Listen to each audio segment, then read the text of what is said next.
Assalamualaikum warahmatullahi wabarakatuh. Alhamdulillah rabbil alamin. Allahumma shalli ala sayyidina Muhammad wa ala sayyidina Muhammad. Amma ba'du. Para pemirsa yang dirahmati Allah Subhanahu wa taala. Ngaji kesempatan kita adalah pada kesempatan ini adalah pesan Rasulullah Shallallahu alaihi wasallam kepada Ibnu Umar dengan keterangan sebagai berikut ini. Pesan Rasulullah Shallallahu alaihi wasallam kepada Ibnu Umar, sahabat Ibnu Umar.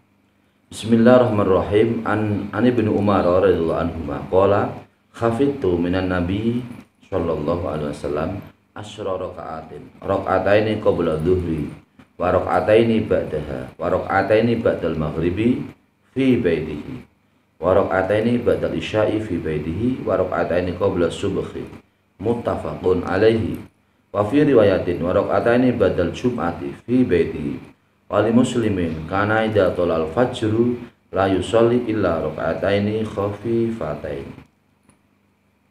Artinya adalah hadis yang sumbernya dari Ibnu Umar radhiyallahu anhu. Ibnu Umar berkata, saya menjaga atau melestarikan dari Nabi Muhammad sallallahu alaihi wasallam, yaitu 10 rakaat. 10 rakaat yang selalu dijaga oleh Ibnu Umar. Yang ini adalah pesan dari Nabi Muhammad sallallahu alaihi wasallam, yaitu berupa yang pertama adalah 2 rakaat sebelum zuhur. 2 rakaat sebelum zuhur selalu dijaga, selalu dikerjakan oleh sahabat Ibnu Umar. Kemudian 2 rakaat setelah zuhur.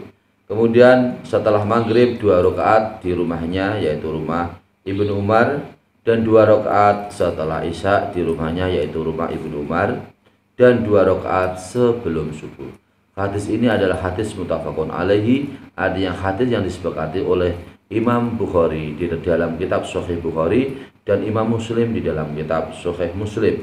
Dan ada satu riwayat hadis, yaitu dan 2 rakaat setelah Jumat di dalam rumahnya, yaitu rumahnya Ibnu Umar. Kemudian Imam Muslim ada sebuah lafal, kana idza talal fajru, apabila masuk waktu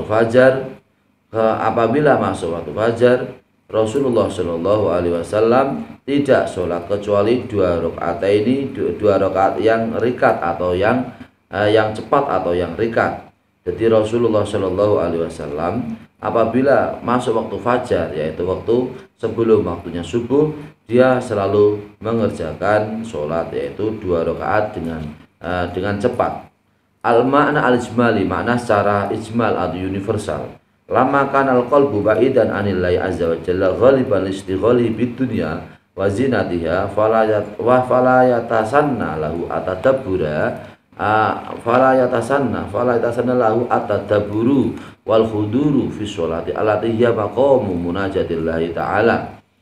Artinya adalah bahwasanya ketika hati jauh dari Allah Subhanahu wa taala, kita semua umpama hati kita jauh dari Allah Subhanahu wa taala, umpama biasanya kita kadang lupa dengan Allah Subhanahu wa taala karena dengan kesibukan dunia. Kita sibuk dengan urusan kerja,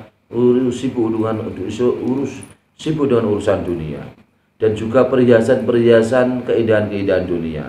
Maka janganlah lupa kamu bertadabbur, berangan-angan, dan janganlah kamu lupa untuk khudur, yaitu untuk hadir di dalam sholat untuk menghadap Allah Subhanahu wa taala. Karena hadir di dalam sholat untuk menghadap Allah Subhanahu wa taala itu adalah makom, adalah suatu tempat untuk bisa berbisik kepada Allah Subhanahu wa taala. Suriat an-nawafilu al-qabliyatu liyakunal musalli ahlan litukhuli fi khadati rabbi wa munajatihi. Kenapa sholat sunat disyariatkan, atau kenapa ada sholat sunat segala, qobliyah, sholat sunat qobliyah, sholat sunat ba'diyah. Di sini disebutkan sholat sunat qobliyah itu disyariatkan dalam rangka dengan tujuan supaya kita semua orang yang sholat, ketika semua orang yang menjadi orang yang ahli dalam melaksanakan sholat, yaitu bisa masuk bisa masuk, yaitu menghadap Allah Subhanahu wa taala dan bermunajat berbisik kepada Allah Subhanahu wa taala. Apabila sholat qobliyah dalam rangka untuk menghadap, untuk kita semua bisa menghadap Allah, berbisik kepada Allah Subhanahu wa taala, kita semua bisa berlatih mendekatkan diri kepada Allah Subhanahu wa taala. Kama syuri'at an-nawafilu al-ba'diyatu jabron lima yaqa'u minal khilali bisolati. Seperti halnya, kenapa ada sholat ba'diyah, ada ba'diyah duhur, kemudian ada ba'diyah maghrib, ba'diyah isya. Kenapa? Tujuannya itu apa sholat qobliyah itu? Sholat qobliyah itu tujuannya adalah untuk menambeli, untuk menutup kekurangan-kekurangan, cacat-cacat ketika kita melaksanakan sholat fardu. Jadi kalau kita sholat fardu ada cacatnya, mungkin hatinya gundah, tidak bisa hadir, tidak bisa khusyuk, kita melaksanakan sholat, maka mungkin kita semua mungkin lupa dengan sesuatu ketika sholat, kita memikirkan sesuatu yang lain di luar pekerjaan sholat, mungkin lupa ini, maka kekurangan-kekurangan, cacat-cacat kita melaksanakan sholat fardu, maka akan ditutup, akan disempurnakan dengan sholat ba'diyah. Fa inna min rahmatillahil karim jabarun taqsir jabaru taksiril musalli biqabuli nawafilihi amana qasafi faraidi rahmatan wa ihsanan.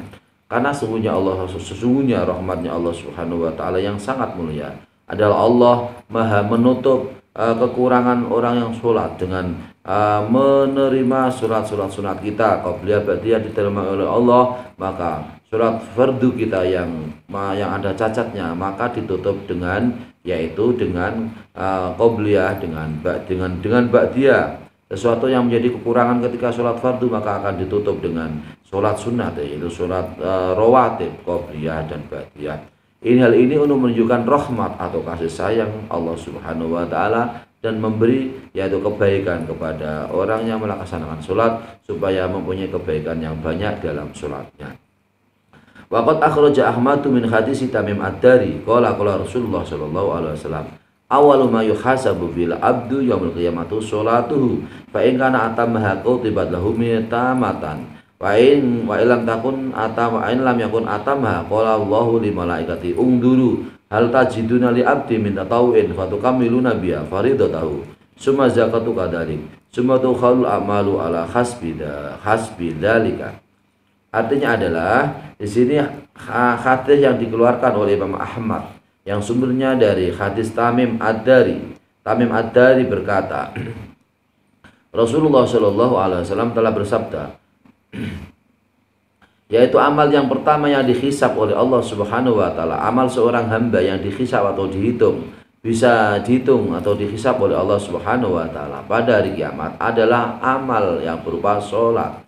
Jika seseorang bisa menyempurnakan sholatnya, maka dia termasuk orang yang ditulis orang yang menyempurnakan sholat yang sempurna. Sebaliknya, apabila seseorang tidak bisa menyempurnakan sholatnya masih kurang, sholatnya masih cacat, sholatnya masih banyak kekurangan, maka Allah Subhanahu wa ta'ala berkata kepada malaikat-malaikat, ya Allah, hai malaikat-malaikat, lihatlah apakah kamu menemukan hambaku sholat sunatnya, yang sholat sunat itu bisa menyempurnakan sholat fardunya atau sholat fardunya disempurnakan dengan sholat sunatnya. Kemudian begitu juga dengan zakatnya bagaimana. Kemudian amal-amal amal-amal yang lain itu diambilkan untuk menambal amal-amal sholatnya.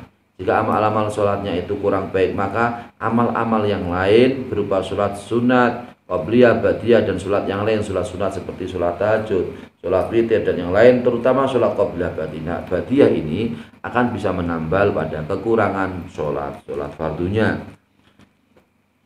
Maka di sini disebutkan dalam kitab syarahnya At-Tahlil Al-Lahdi asyru raka'atin rawaitul faraidi, yang dimaksud 10 rakaat adalah sholat sunat rawatib, yaitu qobliyah dan ba'diyah.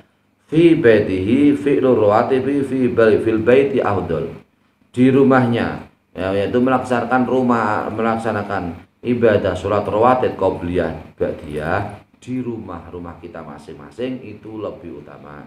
Jadi kalau lebih utama umpama kita mau jamaah ke masjid atau ke musola, maka lebih utama kita sholat qobliyah dulu di rumah. Setelah sholat qobliyah di rumah, kita baru mengerjakan pergi ke masjid atau musola atau tempat yang lain untuk berjamaah. Begitu seterusnya ketika kita semua umpamanya setelah sholat jamaah kita ba'diyah di rumah. Kalau mungkin ba'diyah di rumah belum bisa khusyuk karena mungkin bising, karena mungkin lingkungan, karena mungkin anak atau lingkungan anak-anak yang bermain, maka bisa dilaksanakan di mana kita bisa sholat khusyuk, mungkin kita lanjutkan sholat ba'diyah di masjid atau di musola atau tempat yang lain. Bismillahirrahmanirrahim. Raka'ataini qabla subhi tarku taqyidi fihi ma li syahrati dzalika min fi'li sallallahu alaihi wasallam itkana yusallihima fi baitihi. Artinya dua rakaat sebelum subuh adalah batas takyid untuk baca takyid yang dilaksanakan oleh Rasulullah Shallallahu Alaihi Wasallam, karena Rasulullah ini selalu melaksanakan sholat qobliyah subuh atau sholat 2 rakaat sebelum subuh di rumah Rasulullah Shallallahu Alaihi Wasallam. Wa fi riwayatin lahuma lil Bukhari wa Muslim. Suatu riwayat ini juga miliknya Imam Bukhari dan Imam Muslim. Jadi tidak hanya imam berupa yaitu imam yang tadi disebutkan, yaitu berupa suatu imam hadis, ini juga disebutkan juga hadis ini disebutkan oleh Imam Bukhari dan Imam Muslim. Tadi hadis itu dikeluarkan oleh Imam Ahmad yang sumbernya hadis Tamim Ad-Dari. Hadis ini juga diriwayatkan oleh Imam Bukhari dan Imam Muslim. Kemudian fikul hadis istihbabu ja'liba di sholatin nafilah fil baiti. Pemahaman hadis ada di sini adalah kesunatan menjadikan sholat sunat itu, sebagian sholat sunat itu disunatkan dikerjakan di rumah, kecuali sholat sunat seperti yaitu sholat sunat yaitu sholat taraweh saat Ramadan, kemudian sholat Idul Fitri, Idul Adha, dan sholat-sholat yang lain seperti umpama sholat Idul Adha, Idul Fitri, maka tetap disunatkan secara berjamaah. Tetapi selain itu yaitu sholat qobliyah dan ba'diyah itu lebih baik sholat sunat rawatib qobliyah ba'diyah dikerjakan di rumah kita masing-masing untuk menjaga keikhlasan, supaya kita lebih ikhlas, supaya kita lebih khusyuk, supaya amal kita bisa menambali ibadah sholat fardu kita, menyempurnakan kekurangan sholat fardu kita, kita sempurnakan dengan ibadah sholat qobliyah dan ba'diyah. Yusanu takhfifu sunati subhi wa annahuma raka'ataini. Disunatkan untuk mempercepat, meringankan atau mempercepat sholat subuh, karena sholat subuh itu 2 rakaat. Sholat subuh 2 rakaat masih disunatkan, yaitu dipercepat. Artinya tidak lambat, artinya tidak lama, karena waktu subuh adalah waktu untuk istirahat. Kaum muslimah dalam keadaan waktu istirahat. Apabila bisa secara berjamaah, maka disunatan takhfif atau memperingan atau mempercepat dalam pelaksanaan sholat, yaitu sholat subuh secara berjamaah. Demikian ngaji kita pada kesempatan ini. Mari kita lebih rajin lagi untuk qobliyah ba'diyah, menambali kekurangan kita sholat fardu, menyempurnakan kekurangan kita sholat fardu. Apabila kita sholat fardu saja tidak dilaksanakan dengan sholat sunat, maka sholat fardu itu akan tidak menjadi sempurna. Maka untuk disempurnakan, maka laksanakan sholat sunat rawatib qobliyah ba'diyah. Sholat sunat yang lain seperti sholat sunat supaya kita semua bisa diampuni oleh Allah Subhanahu wa Ta'ala, yaitu sholat duha, kemudian sholat sunat di malam hari, tengah malam, akhir malam, supaya badan kita menjadi sehat, hati kita menjadi tenang, urusan kita dipernahkan oleh Allah Subhanahu wa Ta'ala, urusan kita dimudahkan oleh Allah, hajat kita dikabulkan oleh Allah, doa kita dipanjatkan, yang kita panjatkan dikabulkan, diterima oleh Allah, segala keinginan kita dikabulkan oleh Allah Subhanahu wa Ta'ala. Laksanakan dengan sholat tahajud, dengan sholat hajat, sholat tasbih. Begitu juga dosa-dosa kita yang besar, yang kecil, yang lama, yang baru, dosa yang disengaja dan tidak disengaja diampuni oleh Allah Subhanahu wa Ta'ala. Semoga kita semua bisa menyempurnakan sholat kita masing-masing, kita laksanakan dengan sebaik-baiknya. Allahumma amin. Semoga bermanfaat untuk kita semua. Wallahu muwaffiq ila aqwamit thoriq. Wassalamualaikum warahmatullahi wabarakatuh.